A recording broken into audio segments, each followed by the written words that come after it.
बिस्मिल्लाहिर्रहमानिर्रहीम अस्सलाम वालेकुम वरहमतुल्लाहि वबरकातुहू। मेरी बहनों और मेरे भाइयों और मेरे दोस्तों, ज़िंदगी बहुत थोड़ी सी है। किसी से नफ़रत, हकारत या किसी का बुरा सोचकर शायद हम अपनी अना की तकसीम तो कर लें, मगर यकीन जानिए हमारे अंदर का इंसान कभी खुश रह नहीं पाएगा। इसीलिए खुशियाँ, मोहब्बतें और आसानियाँ बाँटें। लेकिन हमारा तर्ज़ ज़िंदगी कैसा है, उसका मुख्तसर नक्शा भी आपके सामने पेश करूँगी और आपको ये भी बताऊंगी कि रोटी खाते वक्त रोटी में बाल निकल आए तो ये किस बात की निशानी है। प्यारे भाइयों और मेरी बहनों, ज़िंदगी एक बार मिलती है, मगर हम दुखों और परेशानियों और मुसीबतों को नज़र करके दुनिया में ही अपना अज़ाब बना लेते हैं और हमारी ज़िंदगी में आने वाले मुश्किलात खुद हमारी पैदा की हुई होती हैं, क्योंकि हम अक्सर दूसरों को टेंशन, तकलीफ़ और दुख पहुंचाना चाहते हैं, एक दूसरे का बुरा सोचते हैं, एक दूसरे से मुनाफा छीन लेना चाहते हैं और किसी को तरक्की करते हुए देख नहीं सकते। उसके टांगे खींचना अपना फ़र्ज समझते हैं। गीबतें एक आम बीमारी बन चुकी है। जहाँ चार दोस्त जमा हों, वहाँ किसी न किसी गैर मौजूद फ़र्द की बुराई करना ज़रूरी होता है। मतलब ये कि जिसका जितना ज़ोर चलता है, वो अपनी औकात के मुताबिक उस बुराई में शामिल हो जाता है। अपने घर का कचरा दूसरे के दरवाजे पर फेंकना भी आम सी बात है। और तो और लाइन में लगे हुए अफराद को छोड़कर बराह रास्त खिड़की तक पहुंचने की कोशिश भी करते हैं और हर काम में कोई न कोई सिफारिश, ताल्लुक और दोस्ती ढूंढकर सबसे पहले अपना काम करवाना चाहते हैं।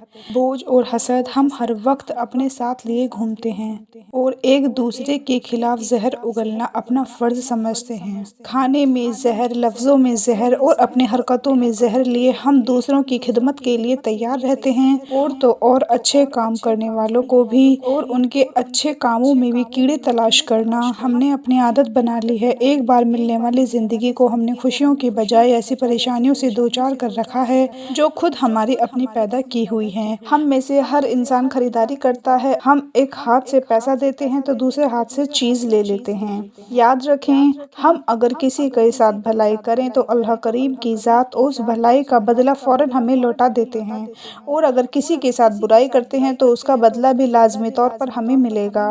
मगर कुछ वक्त के बाद शायद इंसान समझ जाए और अपनी की हुई बुराई पर शर्मिंदा होकर तौबा कर ले। प्यारी बहनों, मेरे भाइयों, एक बात तय है कि हम अगर किसी के साथ कोई बुराई करते हैं तो उसका नुकसान भी इसी दुनिया में होगा, किसी भी सूरत में हो। अगर हमने कोई अच्छाई वाला काम कर लिया तो उसका बदला हमें दुनिया में भी मिलेगा और आखिरत में तो लाजमी अच्छाई हमारे लिए बाइसे मुसल्लत होगी। बस हम अपनी नीयत को अच्छी रख कर दूसरों की महदूद के लिए काम करते रहें। ये तजुर्बा आज से शुरू कर दें, फिर देखें कि दुनिया की तमाम आज़ाइशें हाथ बांधकर आपके सामने खड़ी होंगी। आपको जिस चीज़ की ज़रूरत हो उसे दूसरों में बांटने का हौसला पैदा कीजिए, फिर चाहे वो रिज़्क हो, सुकून हो, इज़्ज़त हो, मोहब्बत हो या फिर आसानियाँ हो। यकीन मानिए वो वापस पलटकर आपके पास आएंगी ज़रूर। प्यारे भाइयों और मेरी बहनों, हम बात कर रहे थे रोटी के लुक़मे में बाल की, तो गौर से सुन लीजिए और समझ लीजिए कि रोटी का लुक़मा खाते हुए रोटी में से बाल निकल आए तो समझ लो कि बहुत जल्द तुम पर रिस्क की बारिश होने वाली है। जी हाँ दोस्तों, ये मशहूर माक़ूला है, लेकिन रोटी में अगर बाल निकल आने पर आपका रद्द अमल क्या होता है, आपने कमेंट्स में भी हमें बताना है। सालन में नमक ज़्यादा हो जाए, रोटी में बाल निकल आए, चाय में मीठा कम या ज़्यादा हो जाए, सालन में मसाला तेज़ हो जाए तो आप क्या करते हैं? हर कोई अच्छी तरह जानता है अगर घर में ऐसा हो जाए तो हमें कैसा सलूक करना चाहिए। इस हवाले से एक कहानी याद आ गई जो मैं आपको बता रही हूँ। कहते हैं एक शख्स काम से घर वापस आया, अपनी मोटरसाइकिल एक तरफ खड़ी की, सामान रखा और हाथ धोकर चारपाई पर बैठा और अपनी बीवी से कहा, मेरे लिए खाना लगा दो। बीवी ने खाना लाकर उसके सामने रख दिया। अब वो शख्स ने जैसे ही लुक़मा बनाया और मुंह में डाला तो फ़ौरन ही उसने लुक़मा थूक दिया, क्योंकि खाने में नमक इतना तेज़ था जिसकी वजह से खाना कड़वा था।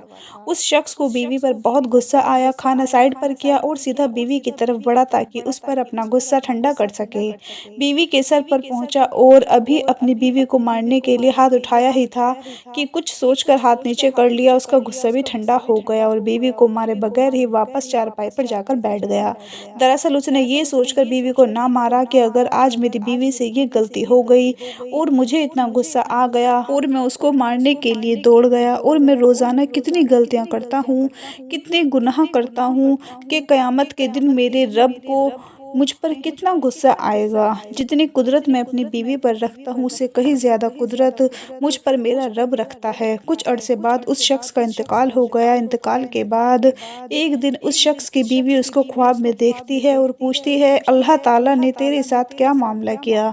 उस शख्स ने ख्वाब में अपनी बीवी को जवाब दिया कि था तो मैं बहुत ही गुनहगार और सियाकार, लेकिन अल्लाह ताला को मेरी एक नेकी पसंद आ गई। बीवी उससे पूछती है, अल्लाह को तेरी कौन सी नेकी पसंद आई? तो वो बीवी को बताता है कि एक दिन तूने मुझे खाना दिया था और उसमें नमक बहुत ही तेज़ था। जैसे ही मैंने लुक़मा मुँह में डाला तो मुझे बहुत गुस्सा आया। मैं तेरी तरफ गुस्से में लपका और तुझे पीटने के लिए मैंने हाथ उठाया, लेकिन उसी लम्हे मैं ये सोचकर हाथ नीचे कर लिया कि तेरी गलती की वजह से मैं तुझे पीटने के लिए तैयार हो गया और मैं दिन में कितनी गलतियाँ करता हूँ, कितने गुनाह करता हूँ। क़यामत के दिन मुझ पर मेरा रब कितना गुस्सा होगा। उस वक़्त मैं क्या करूँगा? ये सोचकर मैंने तुझ पर रहम किया और तुझे माफ़ कर दिया। मेरी यही नेकी अल्लाह ताला को बड़ी पसंद आई और मेरी इसी नेकी की वजह से अल्लाह ताला ने मेरी बख्शिश फ़रमाई।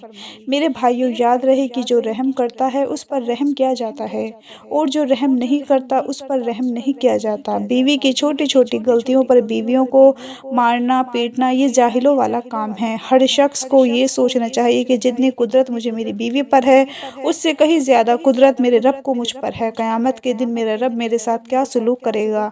इसीलिए चाहिए कि घर में नरमी का मामला किया जाए और अल्लाह की मखलूक पर रहम किया जाए, ताकि क़यामत के दिन आप पर भी अल्लाह की तरफ से रहम का मामला हो।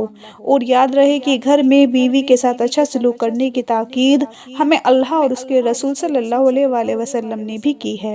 इसीलिए घर वालों के साथ हमेशा हुस्न सलूक से पेश आना चाहिए। वीडियो को शेयर ज़रूर कीजिएगा। अपना बहुत सारा ख्याल रखें, अपनी दुआओं में याद रखें, 5 वक्त की नमाज़ पढ़ें। अल्लाह हाफ़िज़।